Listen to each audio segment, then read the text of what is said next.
एक टर्म है lactose intolerant, ये डेयरी प्रोडक्ट से रेलेवेंट कोई है। इस पहले तो बताइए कि लैक्टोज इंटॉलरेंट होना होता क्या है और क्या ये जेनेटिक है, बाय बर्थ हो सकता है या विद टाइम डेवलप होता है? अच्छा जी, लैक्टोज इंटॉलरेंस ये होती है कि आप दूध हजम नहीं कर सकते। अब इसमें बहुत सारे लोग सिर्फ दूध हजम नहीं कर सकते और बहुत सारे लोग दूध की बनी हुई कोई भी चीज़ हजम नहीं कर सकते। अच्छा। जैसे डेयरी में हमारे पास चीज़ आ जाता है या हमारे पास योगर्ट आ जाता है, 99% जो लैक्टोज इंटॉलरेंट लोग हैं वो सिर्फ दूध हजम नहीं कर सकते। अच्छा। जहाँ तक बात है जेनेटिक है या विद टाइम डेवलप होता है, बहुत कम केसेस में ये जेनेटिक होता है, मगर ये हो सकता है जेनेटिक भी। बाय बर्थ भी बहुत सारे बच्चों में ये प्रॉब्लम आती है एंड पेरेंट्स को पता ही नहीं होता कि बच्चा क्यों रो रहा है, बच्चे का पेट क्यों फूली जा रहा है। वो बहुत सारे पेरेंट्स को समझ नहीं आ रहा होता। लैक्टोज इंटॉलरेंस उस केस में होती है। विद टाइम एवरी एशियन को लैक्टोज इंटॉलरेंस होती है। 92% एशियंस जो हैं वो लैक्टोज इंटॉलरेंट होते हैं और हमें शुरू में नहीं पता चलता। हमें पता चलता है 25 साल की उम्र के बाद। उसके बाद ये गैस्ट्रिक इशू करता है। हम जैसे दूध पीते हैं हल्की सी गैस का प्रॉब्लम शुरू हो जाता है। 92% पॉपुलेशन, अगर आपको ये नहीं हो रहा तो आप हो सकता है बाकी 8% में आते हो, बट 92% पॉपुलेशन को है एंड एशिया के लोगों को है, सिर्फ पाकिस्तान के लोगों को नहीं है। अच्छा। अगर आपको लैक्टोज इंटॉलरेंस है कोई बात नहीं, आप दही का इस्तेमाल करें।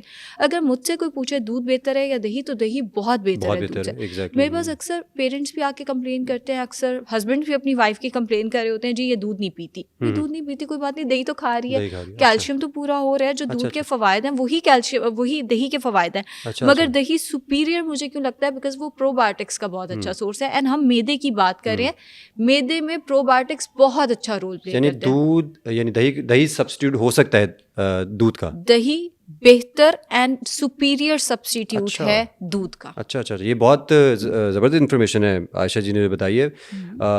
अगर व्यूअर्स आप इस बारे में कंफ्यूज हैं, अगर आप दही सही अमाउंट में ले रहे हैं, जो सही क्वांटिटी, हेल्दी क्वांटिटी है, तो और दूध नहीं भी पी रहे तो दैट इज़ फाइन। ये भी एक बड़ी ज़बरदस्त इन्फॉर्मेशन, मेरी इन्फॉर्मेशन में इजाफा हुआ है। अच्छा आयशा जी, एक और चीज़ है, हम क्योंकि अभी ये लैक्टोज इंटॉलरेंस की बात करें तो उसी से जुड़ा सवाल है कि अगर हम ये आजकल जो ड्राई मिल्क पाउडर फॉर्म में जो यूज़ हो रहा है, चाय में बिलखुसूस बहुत ज़्यादा यूज़ करते हैं लोग, और टेस्ट उसका, क्योंकि मेरा ख्याल है टेस्ट बर्ड्स को सूट कर गया हुआ है यहाँ पर एशियंस को ख़ास तौर पर, तो क्या ये सेफ़ है और क्या इससे मैदे के मसाइल पैदा हो सकते हैं? ड्राई मिल्क पाउडर होता है, ड्राई मिल्क पाउडर। अच्छा, अब यहाँ पे एक कन्फ्यूजन है। ड्राई मिल्क पाउडर या टी वाइटनर, ये दो बहुत डिफरेंट चीज़ें हैं। जो मिल्क पाउडर है उसके तो कोई साइड इफेक्ट्स नहीं है, उसी दूध को ड्राई करके तो मिल्क पाउडर बना दिया गया है। बच्चे भी इस्तेमाल कर सकते हैं, बड़े भी इस्तेमाल कर सकते हैं। मिल्क पाउडर पे बस एक गलती हम करते हैं, बच्चों की दफ़ा पे भी अपनी दफ़ा पे भी। अगर लिखा है लेट से 2 चम्मच डालने हैं एक गिलास में, हम कहते हैं हमने तो अपनी सेहत बनानी है, हम 4 चम्मच डालते हैं एक गिलास के अंदर। अच्छा। अगर तो आप वेट गेन कर रहे हैं तो फिर तो ये ठीक है, वरना बच्चे की भी ये किडनी को ज़ाहिर इफेक्ट करेगा। आप उसको एकदम बहुत ज़्यादा प्रोटीन दे रहे हैं, दूध के अंदर नेचुरल प्रोटीन होता है। एंड इंसान के लिए भी ये, आम हमारे उम्र के लोगों के लिए भी ये कोई अच्छी प्रैक्टिस नहीं है। जहाँ तक बात है टी वाइटनर की, तो वो बुरी चीज़ है। वो आपके लिवर के लिए बुरा है, वो आपकी हार्ट हेल्थ के लिए बुरा है, वो आपके ब्लड प्रेशर के लिए बुरा है। लेकिन अब मैं आपको एक सच अपने बारे में बताती हूँ। हमारे क्लिनिक में भी उसी दूध की चाय मिलती है, उसी टी वाइटनर की, दूध वर्ड नहीं है, उसी टी वाइटनर की चाय मिलती है। मैं भी पीती हूँ, वो टी वाइटनर पाउडर फॉर्म में। एग्जैक्टली। अच्छा, ठीक है, मैं भी वो पीती हूँ। अगर मैं प्रैक्टिकल बात करूँ, ये कैसे मुमकिन है कि आपकी कंपनी या आपका ऑफिस हर वक्त फ्रेश मिल्क अवेलेबल रखे और वो ज़ाया भी ना हो, और चूल्हे तो किसी भी जगह पे अवेलेबल नहीं होते। जो ड्राई मिल्क होता है वो बहुत महंगा होता है, कंपनीज उसको अफोर्ड नहीं कर सकती, क्लिनिक्स उसको अफोर्ड नहीं कर सकते।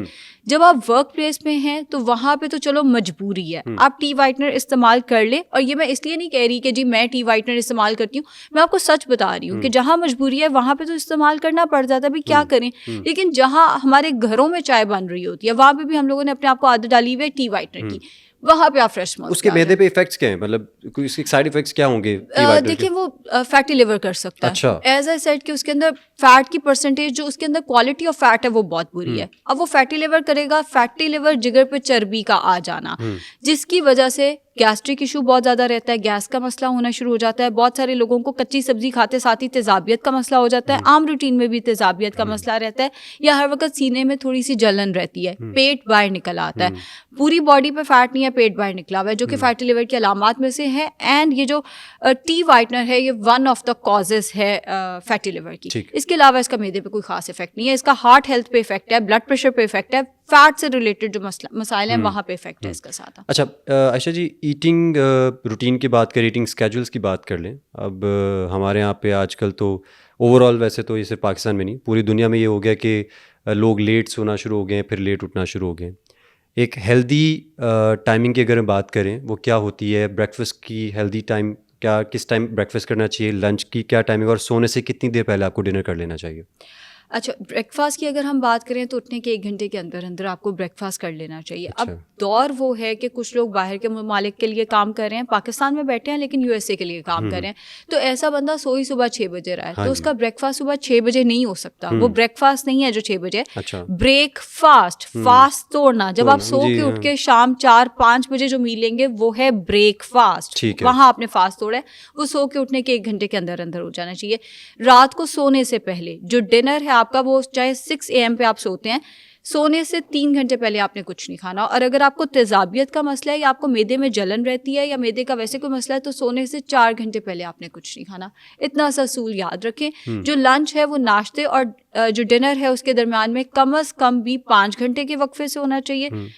लेकिन अगर कोई इंटरमीडिएट फास्टिंग कर रहा है तो उस केस में 4 घंटे के वक्फे से भी हो सकता है। तो लंच का जो टाइम है वो फ्लेक्सिबल हो सकता है, बट नाश्ता और डिनर आइडियली अगर हम बात करते हैं, नाश्ता उठने के 1 घंटे के अंदर अंदर और डिनर सोने से 3 घंटे पहले। अच्छा आयशा जी, ये तो आपने बड़ा क्लियर कर दिया, और मुझे उम्मीद है कि व्यूअर्स, जिस तरह उन्होंने, बगैर, मेरा सवाल अगला यही होना था उनसे कि जो लोग रातों को जागते हैं अपने ऑफिस टाइम की वजह से, उनके लिए भी आयशा जी ने क्लियर कर दिया। अच्छा, ये कहा जाता है कि जो ब्रेकफास्ट है वो भरपूर करना चाहिए, ये मैंने अक्सर सुना है। अब मुझे नहीं पता, एक कॉमन एक सेइंग है यहाँ पर पाकिस्तान में ख़ास तौर पर, और इंडिया में भी इवन के, कि आप उठें और भर के पेट ना नाश्ता करें, पराठे खाएं, और जितना फ़ैट जो भी आ रहा है, दही भी खा लें, चीज़ भी खा लें, पीनट बटर भी खा लें, कुछ भी खा लें। और इसी तरह रात के खाने के बारे में कहा जाता है कि वो ज़रा लाइट होना चाहिए, और लंच के बारे में होता है कि वो स्नैकिंग टाइप भी कुछ होना चाहिए। इस पे ज़रा रोशनी डालिए, कितनी क्वांटिटी और क्या होना चाहिए? देखिए, ब्रेकफास्ट नो डाउट आपका अच्छा मील होना चाहिए, लेकिन ये कहना कि ये बिल्कुल ही आपने इसमें ना तो ध्यान रखना आप खा क्या रहे हैं ना कुछ और, ये बिल्कुल गलत है। हेल्दी होना चाहिए, अच्छा होना चाहिए। अगर आप नाश्ता अच्छा कर लेते हैं, उसका फ़ायदा ये होता है आपको पूरा दिन उल्टी सीधी क्रेविंग्स नहीं होती। अच्छा। नाश्ते का ये फ़ायदा सबसे ज़्यादा है। एंड जो लोग वेट लॉस कर रहे हैं उनके लिए नाश्ता इसीलिए इंपॉर्टेंट होता है। आपने नाश्ता नहीं किया तो बाय लंच आपको इतनी भूख लगी हुई होती है, आपको पता ही नहीं होता अच्छा क्या और बुरा क्या है। नाश्ता ज़रूर करें, लेकिन माइंडफुली से मुराद ये आपको पता तो आप खा क्या रहे हैं। पराठा है, ठीक है, खाएं, ज़रूर खाएं, लेकिन 1 टीस्पून ऑयल में बना हुआ होना चाहिए। उससे ऊपर अगर आप लेकर जा रहे हैं तो वो हार्ट हेल्थ के लिए नहीं अच्छा। पीनट बटर खा रहे हैं तो फिर पराठा नहीं खाना। यानी सर्विंग ऑफ जो फैट है वो 1 मैक्सिमम 2 सर्विंग ऑफ फैट रखें, इससे ज़्यादा सर्विंग ऑफ फैट्स ना रखें। कार्बोहाइड्रेट्स हैं, मेल है तो वो 4 सर्विंग तक जा सकता है अगर वो वेट मेंटेन कर रहा है। वेट लॉस कर रहा है तो 2 सर्विंग्स तक होनी चाहिए। तो कार्बोहाइड्रेट, फैट, प्रोटीन का एक कॉम्बिनेशन सही बना हुआ होना चाहिए। ये ना हो कि नाश्ता पूरा कर लिया, पराठा चाय में डुबो के खा लिया हमने तो बड़ा अच्छा, इसके अंदर प्रोटीन कहाँ था? इसके चाय जो है वो सारे न्यूट्रिएंट्स को भी बाइंड कर रही है, तो आपको न्यूट्रिएंट्स कोई नहीं मिले, आपने जस्ट अपना पेट भर लिया। तो माइंडफुली ज़रूर खाएं, बेशक आप हेवी खाएं, बेशक आप लाइट खाएं, नाश्ता करें ज़रूर, माइंडफुली करें, बस इतनी सी बात है।